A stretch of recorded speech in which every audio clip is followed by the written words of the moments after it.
Merhaba arkadaşlar, yeni bir haberle karşınızdayız. Hande Erçel ve Barış Arduç sete çıktı.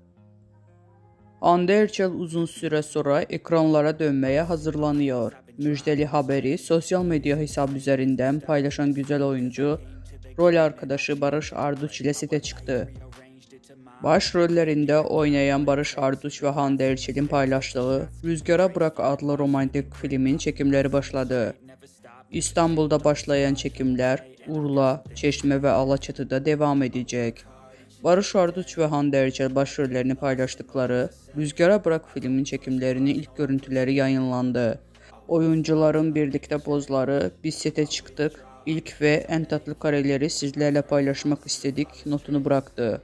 Bizden bu kadar arkadaşlar. Videoların devamını gelmesini istiyorsanız da kanalımıza abone olmayı unutmayalım. Hoşçakalın.